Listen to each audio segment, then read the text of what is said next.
Hey Chelsea fans, welcome to CFC Unfiltered. I'm your host Anil Sharma, and this is a channel for Chelsea fans by a Chelsea fan. In this channel, we will react. I will give you my reaction, my opinion, my analysis from everything about from transfers to rumors to stories emerging in and about the club, and my pre-match and post-match thoughts. Uh, And before further ado, let's get to it. But before we do that, if you do like the content, if you like the video, please give it a thumbs up. Please comment on it, subscribe, and hit the bell notification icon. Every little of that helps because it's a brand new channel, only a few days old. That's why you're seeing only few views, not because it's unpopular, but because it's a very brand new channel. Please help us in starting this journey. But now let's get to it because I know you are waiting for the video to actually start. So yeah. In today's news, we will be talking about some of the possible incomings and outgoings, but I will be majorly talking about, as you could see in the thumbnail, majorly about the Nicholas Jackson and Alejandro Garnacho situation.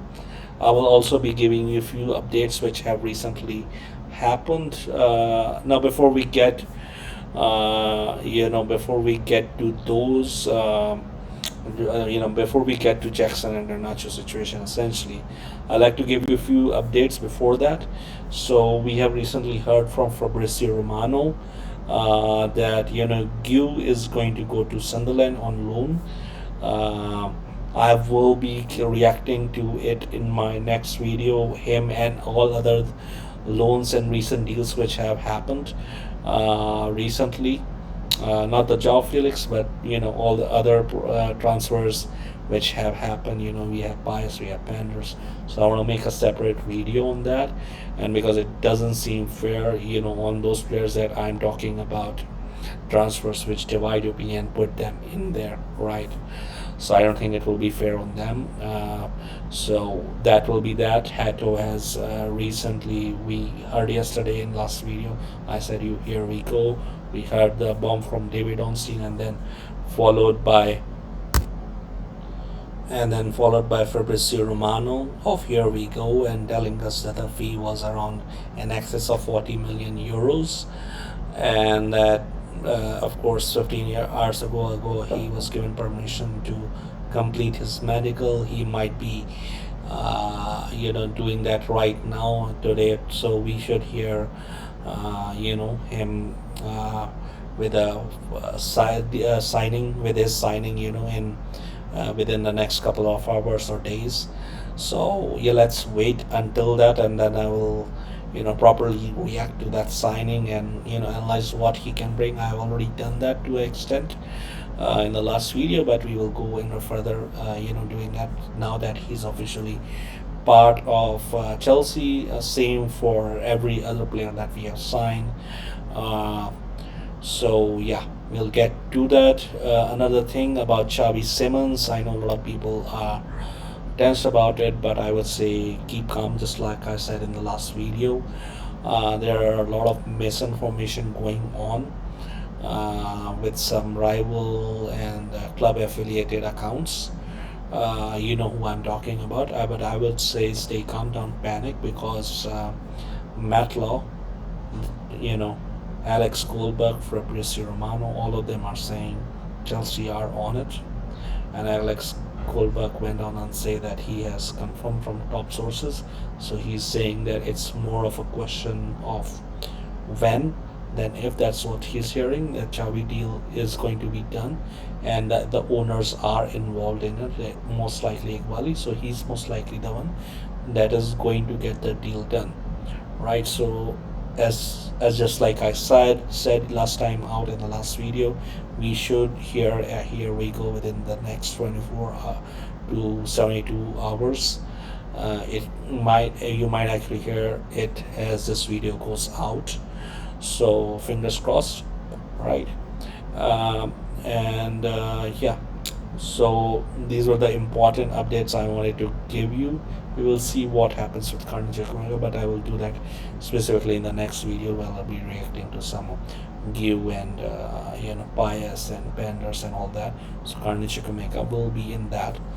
But I wanted to talk in this video specifically about transfer dividing opinions. So let's just discuss those first.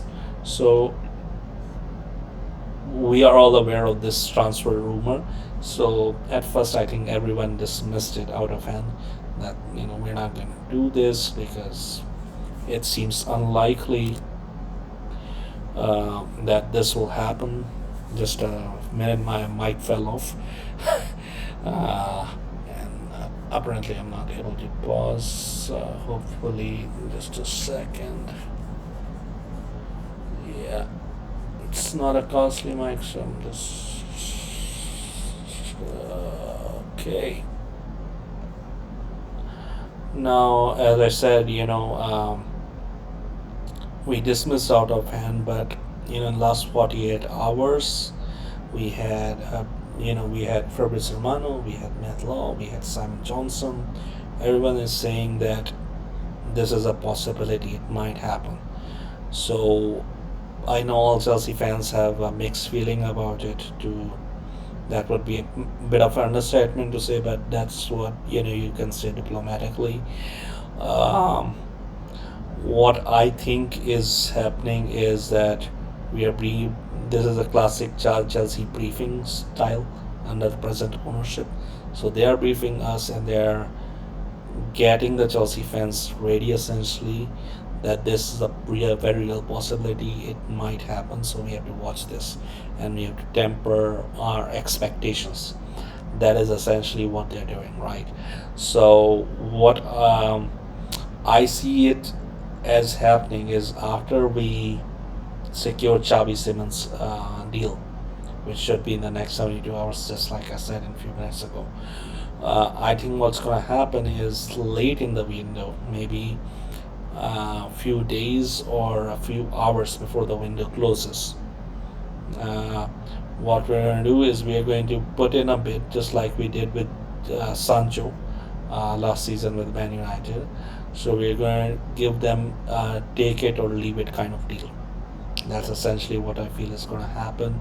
Is there's going to be a 25-30 million bid, and just basically to force Man United's hand because it seems because if they do go for or have ambition to go for Shesquez, being reported by multiple trustable sources, right?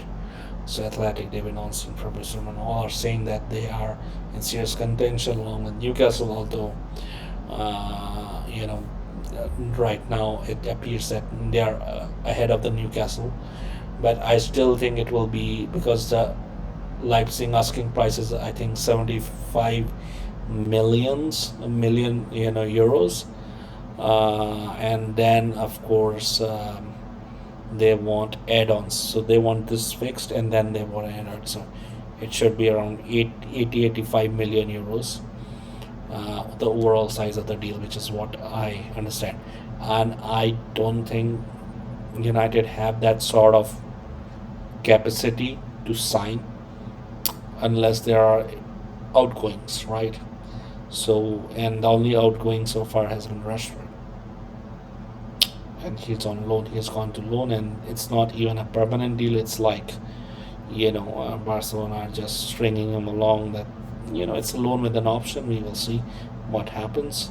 So I think Chelsea are just going to just take on their desperateness because we had a brief, a few weeks ago.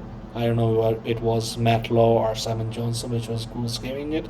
It said basically that we want 9 attackers. Directors want to give Maresca 9 attackers this season so that he can easily rotate and go strong with the Premier League and the Champions League and some other competitions.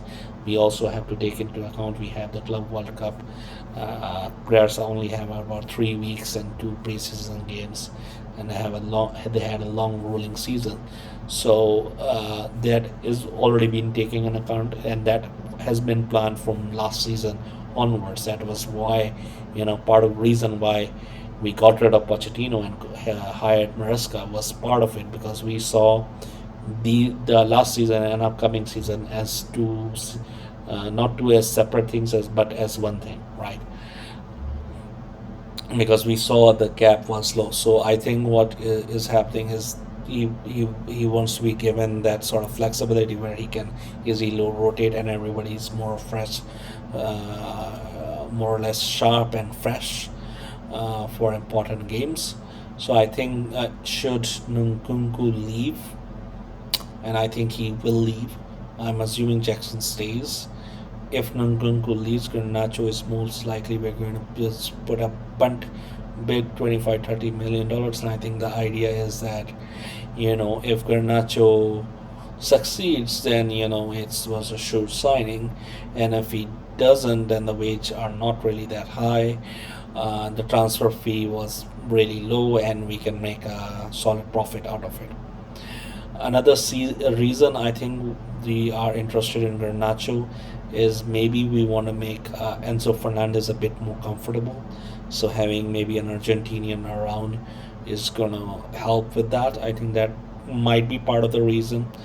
Uh, and Also, Matt Law just recently reported that Chelsea actually have recently finished up with background checks for Garnacho.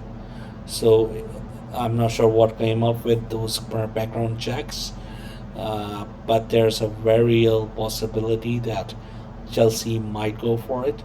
So I would say that if we do sign him for 25-30 million, I am going to forget some of the attitude issues he has had in United, because let's face it, almost every player in United seems to have that for some reason. So that's a whole other issue, and I'm gonna back him completely for the time he is there, and as long as he shows good attitude and good application, I'll be happy that he proves me and every other Chelsea fan wrong. But we'll see what happens. So we have to watch this space.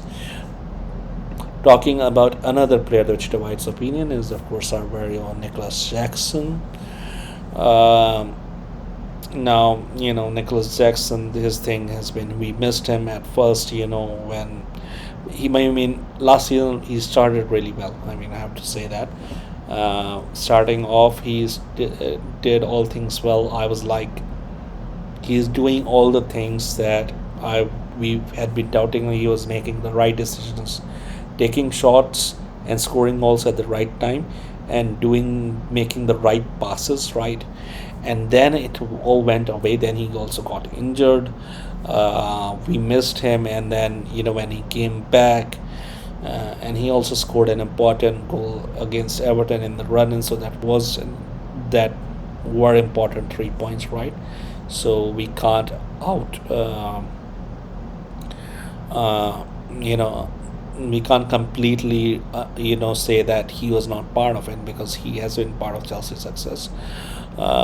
But the part of the reason was that there was no one else. There was no other striker. That is why we missed him. And Nicholas Jackson has had 2 seasons of complete freedom to lock this position down, the complete free run at it, and he hasn't managed to do that. He has been very unconvincing, and his actions against getting sent off against Newcastle, then doing the same against Flamengo, and his questionable decision making at the final third is what has put Chelsea in a position where they are like, he's not untouchable anymore.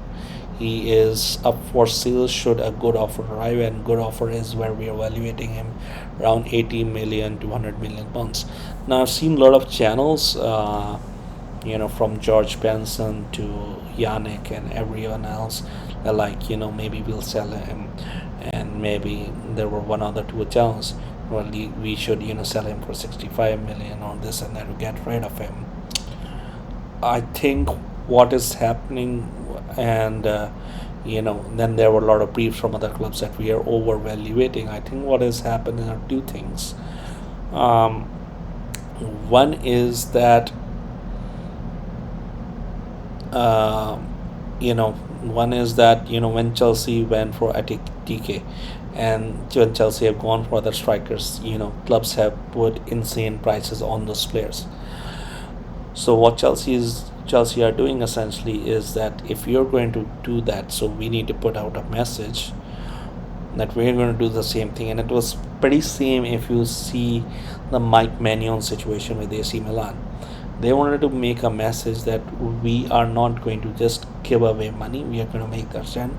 And if you look at the Hato situation at the beginning of the window, it was the price around 60 million, right? And we have brought it down to 40 million euros, and still Ajax wanted around 50. We brought it down to 40 million. So, and you can, if we, Joao Felix, I was like 50 million, can we really get something like that? And we called it. You're 26 million plus heavy add-ons, and overall it can touch up to 50 million. We have a heavy sell-on clause as well. So there is a very, so Chelsea know what they're doing, right? Transfer team knows what they're doing. We have had our doubts about it, but we have to give them credit where it's due. um, so let's first talk about, before I come to the second point which I want to make. I think it will be better if I just talk about some of the interests which he has had. We have had Manchester United interest, right, where he has been discussed, but and there have been briefs from United sources and Fabrizio Romano as well. But ultimately, United have ruled him out because he's just too expensive, and I think Chelsea preferred that. To be perfectly honest, Chelsea do not want to sell him to United. That's why, and when we had earlier interest, Fabrizio Romano was saying that AC Milan are dreaming of Nicholas Jackson. Really, I mean, we're not going to sell it to AC Milan after the stern they pulled with Mike Maignan, and before that with Pulisic, because that was part of the problem, that they lowball their offers but expect Queen's ransom when we are going for their players. So I mean, and that's part of the reason why we Chelsea have put, because they don't want random clubs offering 30, 40 million, this or that. They're like very clear, if this is what we value our player at. He has a 9-year contract. We are under no obligation to sell him. We are under no pressure to sell him. So we are happy to let him stay and fight for his place. And Nicholas Jackson is like, yeah, if I stay, I'm happy to fight for his place. You can see that statement here, that he is fight for the competition. He has no competition. He's real to play, and he will make the most of chances he gets, and he'll work hard for it, which is a good statement. This has come out today, but specifically talking about, so Chelsea do not want those clubs like AC Milan who would like to lowball or who do not have the capital. So that are very clear that if you do not have 80 million pounds where we are, don't even let's not even have a conversation about it. We're not interested. So Man United have been ruled out. AC Milan were just don't matter. There has been interest from Newcastle. About Newcastle, they have gone for high profile signings, marquee strikers. But the problem when you do that is there are going to be always other top clubs, and the problem with Newcastle is that they're not at that level yet. They're not at that level, and I don't think they will be. I don't think they can genuinely compete with big names like Chelsea or Liverpool, because they were like saying, Liverpool stole our target at TTK. But if you look at the briefing, I'm not talking about some unnamed sources. I'm talking about Fabrizio Romano. It was Chelsea and it was Liverpool who contacted ATTK, with Frankfurt, at the start of the window. They are the ones that have been working on that deal. Chelsea and Liverpool, and Newcastle came way, way, way afterwards. To be, because it's not like the club stole their deal. It was like they were already transfer targets and they went for them. So Liverpool went for Etitike, and he has signed for Liverpool for a record fee. Uh, yeah, Liverpool are going strong, but it's not about winning in the transfer window which matters. It's about winning in the season. Uh, so I'm not, I know a lot of fans are worried, but let's not worry about that right now. I will talk about that maybe in some other video. But talking about here, with Jackson, Newcastle interest was like, we value him about 65 million. There's this guy, Craig Hope, I think he's a reporter, but he's more like someone who does Newcastle's line, almost like a PR. So he was like, Jackson, they are interested in Jackson. They also have other interests there, like I think Jimenez is one player, former Wolves player, now playing at Fulham. I think Larson is another player they're interested in. Um, Shesko, of course, there's an interest there, but I don't think Shesko is going to go for Newcastle. So, and they're like valuing 65 million. I think the conversation might, if they go for him, which I don't think they will. I think the conversation starts at 65 million, not the deal.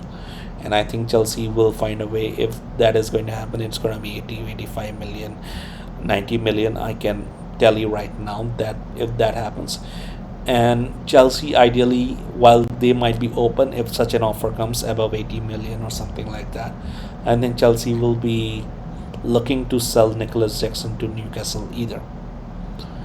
uh, and Newcastle, I mean, I'm not sure what their transfer strategy is. They're trying to go for players that clearly are, a league, beyond their league a bit, and Newcastle fans might not like it, but that is why you're missing like on everyone. Like you missed out on Joao Pedro, you missed out on James Trafford, you missed on Antitike. Uh, I know who else you have missed out on. So and you're missing out on Shesko. So you're missing out because you're going to players who are clearly not going to sign you, because you have Chelsea's and Liverpool's and Bayern Munich's and Man United's and other top clubs who are and Man Cities of the world who are going to be in for those players, and they would be rather join them than join you, right? So that's the thing.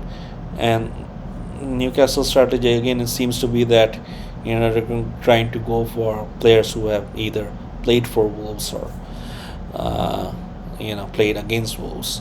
So that's a funny strategy, but I'm not sure it will work out.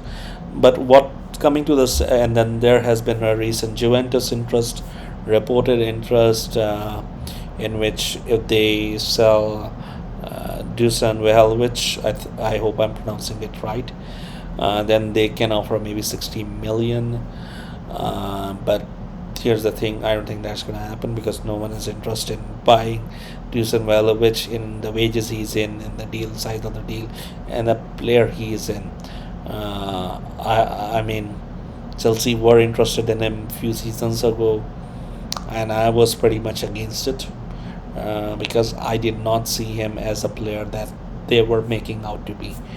So there has been interest in Nicholas Jackson. The deal can happen, but it is unlikely to happen. What I really believe is the reason, and we saw it in the Athletic deal sheet, is the reason that Chelsea have put a price in 80 to 100 million is that is for Aston Villa specifically. I think what they want is that if they see a situation in which Ollie Watkins goes, and whether it's this window or in one of the upcoming windows, and Aston Villa, because Una Emery is there, and he was the one who gave debut to Nicholas Jackson in Villarreal, so he might go for Nicholas Jackson because Una Emery loves to go for players he has already worked with, right? So you can see that with number of players he has gone and signed for, and he's running everything in Aston Villa, a bit like similar to Eddie Howe in Newcastle. So I think the idea is that Chelsea are trying to kind of signal to Aston Villa that you can get Nicholas Jackson at this price. And once you do try and sign Nicholas Jackson, we'll go for Morgan Rogers. That is a very because you can see that Chelsea are interested in Morgan Rogers. That's a reported interest from all of the trusted sources, from Fabrizio Romano to Simon Johnson to Matt Law, everyone who's connected or who knows about Chelsea, that there is an interest there. Athletic reported in their deal sheet this week as well. Morgan Rogers is an interest. So I think Nicholas Jackson is basically a carrot for them, and that forces that situation to develop. And I think Chelsea see that, if not in this window, because that's why we are going for Xavi Simons. Then maybe in one of the upcoming windows, maybe in 1 or 2 seasons, I think Chelsea might sign Morgan Rogers. I think that is the plan, because there's clearly a connection there with Joe Shields and Morgan Rogers and Man City and all that. And I think we have already seen that with Cole Palmer, Romeo Lavia, and Delap. Who else I'm missing? So maybe 1 or 2, maybe Gittins as well. So, and of course Dawson, yeah. So there's a clear connection there. So I think that is what Chelsea are trying to do. So I think that is the situation with Nicholas Jackson. Discussing few other players that divide opinion. Raheem Sterling. So I've already talked in the past videos that he has interest with both from Fulham and Napoli. So they're studying deal conditions. They are looking for left winger. I'm talking about Napoli. And I think Nadoy, I think they were interested in Nadoy. And that bit has been rejected, and apparently Nottingham Forest are going for him. So there's a very real possibility Raheem Sterling goes, and if he goes, that's a huge chunk of his wages off our books, and that hopefully helps, because Chelsea do want a permanent transfer. Chelsea are looking for 20 million. But I would say Chelsea, if you can even get 10-12 million out of him, just sell him, just get those wages out of the club. But Chelsea, got the job. Felix Wheeldon, maybe Al Nassr come for a left winger, maybe they want that, and Ryan Sterling can go there. So let's hope that happens. Ben Chilwell again. So according to Athletic, in the deal sheet, there have been no clubs which have been in for it. There was a reported rumored Saudi club from unconfirmed sources which might be in for Bill Chilwell, but we don't know. It's again from unconfirmed sources, but again, he's still a talented player. He's just not, a Maresca player who doesn't, fit well in this position. But I think he should look for solutions within the club. I think Kyle Walker has done that. He's gone to Burnley, he's gone to a small club to play, and I think the same should apply for Raheem Sterling and Ben Chilwell, because I still feel they have an outside chance of getting into the England setup, because where the right wing belongs to Saka and the center belongs to Cole Palmer, and then you have Rice and Bellingham behind him. But I do think the left wing is not set on stone, along with left back. I think those are two problematic positions for England. So Ben Chilwell, I think, has a chance. If he goes to a club, plays regularly and plays well, and then same for Raheem Sterling. If he plays well, he plays regularly, I think they have an outside chance of getting into the World Cup. And Tuchel does like a bit of experience, as he had shown in the last couple of friendlies with getting some players like Tony and Henderson in the squad. So I think that's a very real possibility, and these players should try and look for solution rather than just eating Chelsea's wage, because it just doesn't benefit Chelsea. It doesn't benefit Chelsea, and it doesn't benefit them either. So yeah, I think those two players should look for solutions. Um, and Basically, Dewsbury Hall is another one. Divides opinion, I would say. I mean, not to an extent of some of the others I've talked about. And I personally rate him as a player who has been a part of Chelsea setup. I know a lot of people saw him as a piercer, CNing, and a misguided gift from directors, and which it possibly was. But I still believe he was an underrated signing. He's a good squad player, right? Uh, and we didn't spend too much on him. It's a 30 million. He has been a solid player, and he has been a good closer in recent games, in both in Premier League. He has been started in Conference League games, of course, in the Club World Cup. He was trusted by Maresca to be a closer, right? So, and I think he's happy to stay, despite some injury rumors.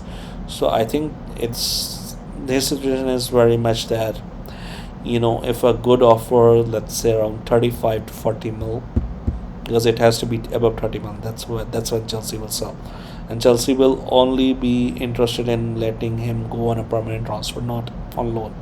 So if the permanent offer comes in around that range, I think Chelsea will be happy to sell, provided Dewsbury Hall wants to go, because I think he, from the looks of it, I'm not certain and I do not know the player, but from the looks of it, I think he wants to stay. I think he's happy to stay. So we'll see what happens. I personally have no problem, because I think every club needs a player. He's a good dressing room player. He's a good attitude whenever he's given an opportunity. I know in the first few games he was a bit overwhelmed when he came on, but recently, he has been a good servant for Chelsea, a good player for Chelsea, and he was very much antithesis of Danny Drinkwater. So personally, I would have no issues with him staying. Uh, Part of me does want him to stay, but I can understand if a player wants to play more regularly, he might want to go, a team like Fulham, which might offer him more game time, definitely. So yeah, Fulham do offer maybe 40 million pounds, 35, 45 million pounds. I think Chelsea will be open to that, but not below that. If any club is thinking they will offer like a 20 million, 25 million, that won't be entertained. So so that just a second, my mic fell off. But anyways, yeah, thanks for watching this video. I hope you loved it.